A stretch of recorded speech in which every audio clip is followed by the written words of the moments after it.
یکی از قوی ترین و در این حال ساده ترین روش هایی که ما برای پاکسازی انرژیایی، فرکانسی و ماورایی داریم همین دوش نمکه. شاید خیلی‌ها فکر کنن که این یک کار خیلی ساده است، ولی از دید ماورایی یکی از عمیق‌ترین ابزارهای پاکسازی انرژیه. نمک 3 خاصیت فوق‌العاده داره. اولیش جذب انرژی های منفی از شما هستش، یعنی اونها رو به خودش جذب میکنه. دومیش بستن راه یه سری موجودات مزاحمه و همچنین انرژی خوارها. و سومیش که خیلی هم مهمتره به نظر من، بازگردوندن حاله به حالت طبیعی خودشه، یعنی حاله بدن شما، حاله انرژیاییتون به حالت طبیعی خودش برگرده. نمک یه چیزی فراتر از یه ماده معدنی ساده است. نمک از دید ماورایی هر انرژی منفی، هر در واقع موجود فرکانس پایین یا هر انرژی چسبنده به شما رو مثل یه مکنده میکشه به خودش، کلا فرکانس های پایین رو جذب میکنه به خودش و این باعث سبک شدن فوق‌العاده شما میشه. خیلی از مواقع کسایی که چشم سومشون هم فعاله و با موجودات ماورایی ارتباط میگیرن، اونایی که خورده فرکانسشون پایینه، یعنی اون موجودات فرکانسشون پایینه یا تاریکی هن، مجبور میشن که بعدش از دوش نمک استفاده بکنن و یه چیز کاملا متداولیه. چرا؟ چون شما اگر هم که دچار آلودگی های ماورایی شده باشید، خب یعنی به فرض اصلا نه مدیوم هستید، نه چشم سومتون فعاله، نه هیچی، ولی خب یه سری جن وارد در واقع ارتباط با شما شده، بهتون متصل شده، یا دعا طلسم اینجور مسائل براتون پیش اومده، یا نمیدونم جن فاسد، از این امثال هم که خب خیلی مدل مختلف زیاد داریم.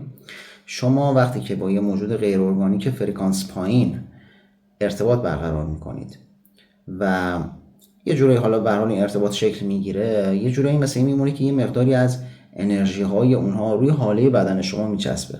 در واقع خیلی مسئله به این هست و داستان اصلی سر این قضیه هست. میدونید مثل چی میمونه؟ مثال ساده براتون بزنم.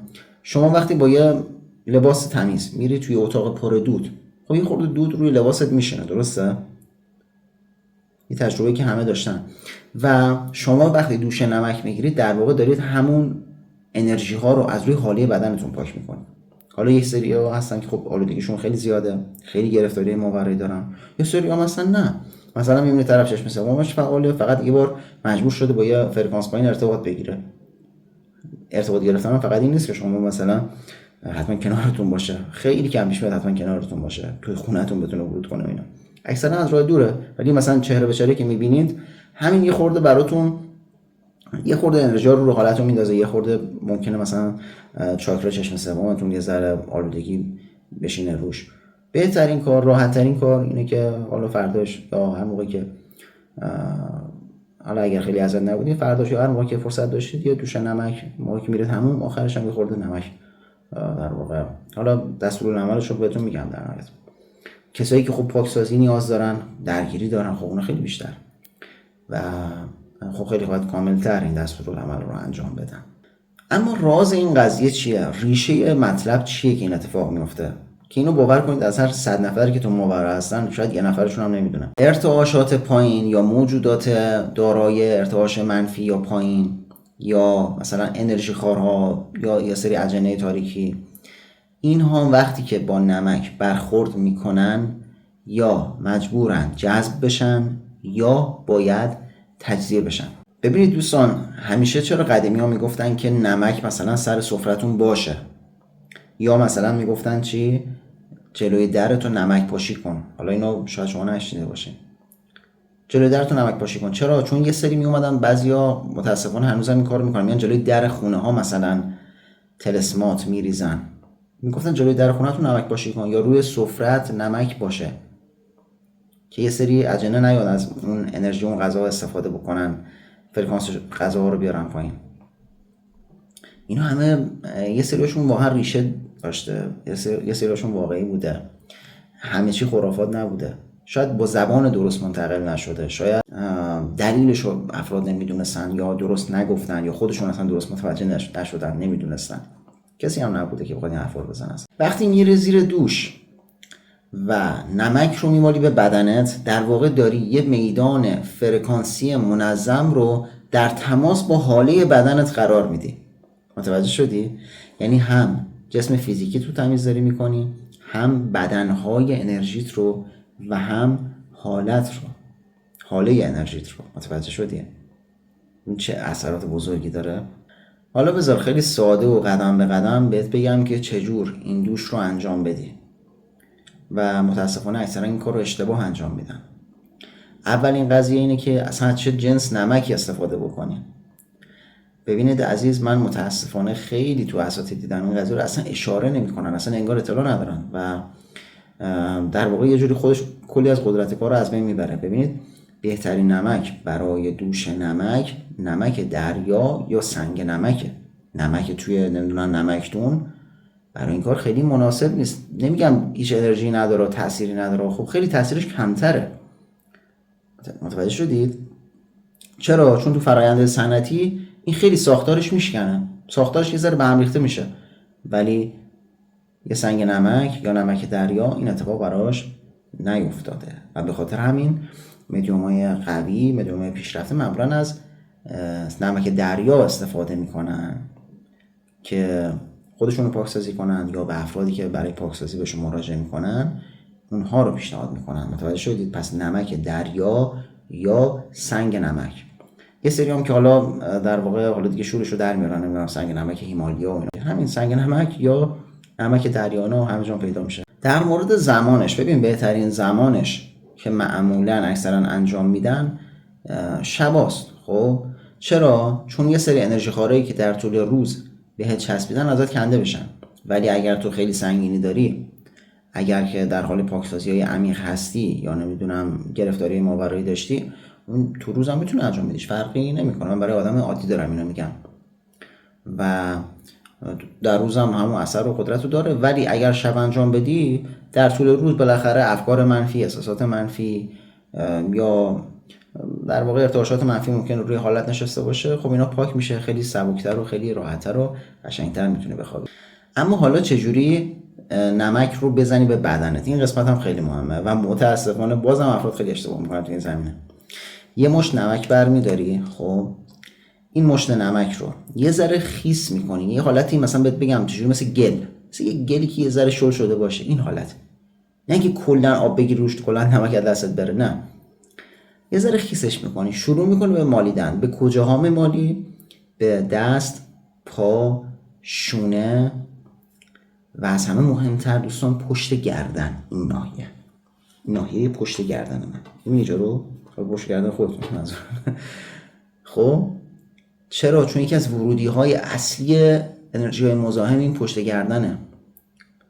توجه شدید؟ و این ناحیه خصوصا مثلا پشت گوش اینجاها، میبینید مثلا پشت گردن خیلی اکثرا میبینید یه انرژی خار بزرگ روی پشت گردنشون هست و اصلا ورودی های انرژی مزاحم یکی از ورودی اصلیش همین پشت گردنه. پس این ناحیه رو سعی کنید خیلی بیشتر یا کاملتر استفاده بکنید. خب اینو میمالی به در واقع به اون نقاطی که بهت گفتم، درسته؟